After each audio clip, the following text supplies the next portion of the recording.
Hello students, welcome to my YouTube channel आसान हिंदी ज्ञान.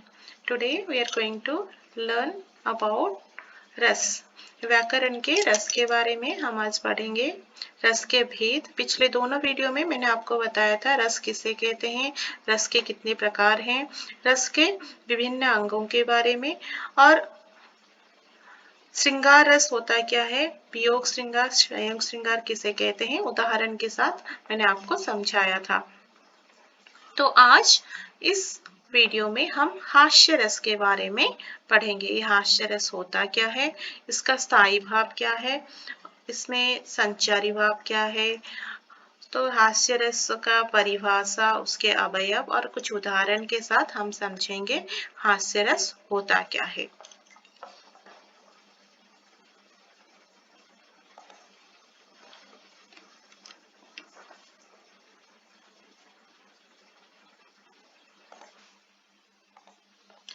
हास्यरस वाणी, वेशभूषा, विकृत आकार इत्यादि के कारण मन में हास्य भाव का उत्पन्न होना हास्यरस कहलाता है.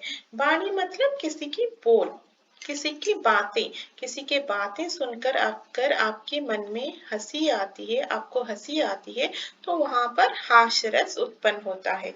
या फिर किसी की वेशभूषा यानी पोशाक, कुछ अटपटा पहना हुआ है, जैसे जोकर पहनते हैं, नाकों में एक गोल सा लगाते हैं, उनकी टोपी कुछ अलग सा होता है, उनका पोशाक कुछ अलग सा होता है, तो उन्हें देखकर, उनकी वेशभूषा देखकर दर्शकों को हंसी आती है. विकृत आकार को देखकर, अगर आकृति में कुछ अटपटा सा रहा तो उसे भी देखकर हंसी आती है. तो ये जो हुआ वाणी, वेशभूषा, विकृत आकार, ये सारे कारण से मन में जो हास्य भाव की उत्पत्ति होती है उसे हम हास्य रस कहते हैं. तो आइए जानते हैं हास्य रस के अवयव क्या है. अवयव का मतलब हुआ आपके हास्य रस में संचारी भाव क्या है, स्थायी भाव क्या है, उद्दीपन भाव क्या है, अनुभाव क्या है, या फिर आलंबन, विषय आलंबन क्या है, आश्रय आलंबन क्या है. तो हास्य रस का स्थायी भाव है हास यानी हंसी, खुशी. आलंबन क्या होता है, आलंबन में जैसे मैंने आपको बताया था विषय, विषय मतलब वो कारण जिसकी वजह से आश्रय के मन में भाव की उत्पत्ति हुई. तो वाणी, वेशभूषा, विचित्र स्थिति, विचित्र स्थिति means some type of situation, कुछ अटपटा सा सिचुएशन. आकृति, ये हुए आपके विषय. आश्रय कौन हुआ, जिनके मन में ये भाव उत्पन्न हुए, हास्य भाव उत्पन्न हुए, वो हुए दर्शक, हंसने वाला. दर्शक का मतलब हुआ ऑडियंस, हंसने वाला मतलब जो व्यक्ति हंस रहा है, वो इज लाफिंग. उद्दीपन क्या होता है, उद्दीपन आपके मन के वो स्थायी भाव को तीव्र करता है. तो हंसने वाले का हाव भाव और वह परिस्थितियां जिसके कारण स्थायी भाव जगा है.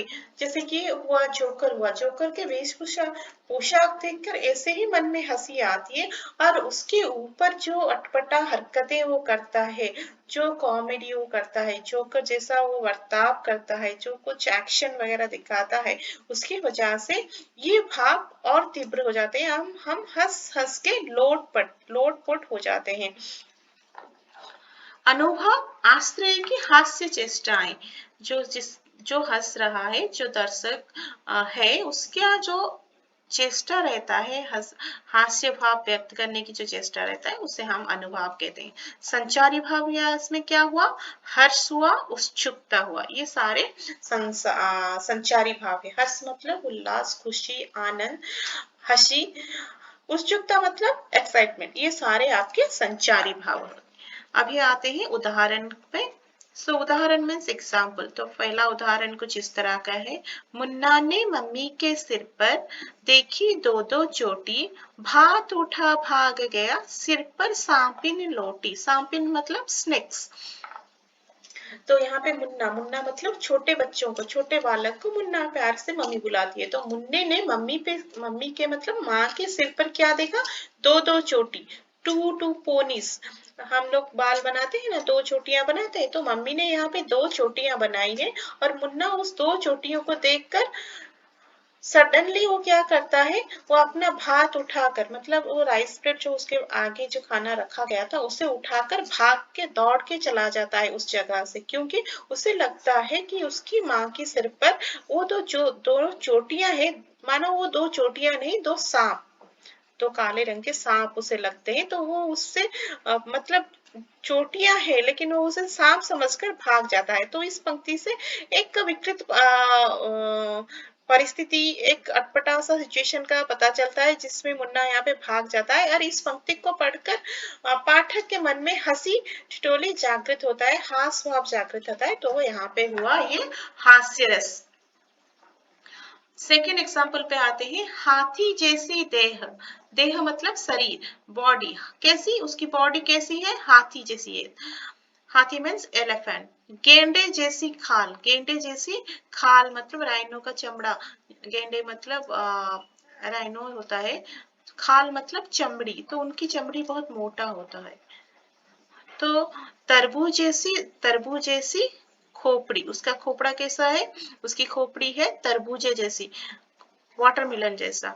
खरबूज जैसी गाल, खरबूज जैसे गाल मतलब खरबूजा जैसा गाल, गोल गोल गोल मटोल गाल, कुछ रफ वाले उसके गाल। तो यहाँ पर किसी का मजाक उड़ाया गया है, तो किसी व्यक्ति के और किसी इंसान के बारे में मजाक से व्यक्त करा गया है, किसे कि जैसी उसकी देह है हाथी जैसा, उसका बॉडी है हाथी जैसा, हाथी जैसी देह, गेंडे जैसी खाल, गेंडे जैसी उसकी चमड़ी है, तरबूज जैसी खोपड़ी, तरबूजा जैसा खोपड़ी है उसकी, और खरबूज जैसे गाल।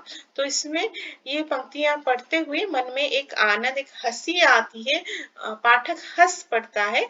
तो यहाँ पर स्थाई भाव हुआ हास, और यहाँ पर रस हुए हास्य रस। So this is all about हास्य रस. I hope children you understood हास्य रस का परिभाषा यानी डेफिनेशन क्या है, उसके अवयव कैसे हैं, स्थायी भाव, आलंबन, उद्दीपन, अनुभाव, संचारी भाव क्या है, और ये दोनों उदाहरण आपको समझ में आए होंगे। Thank you children. Thanks for watching my video. And the next video I will do Karun Ras. Thank you so much.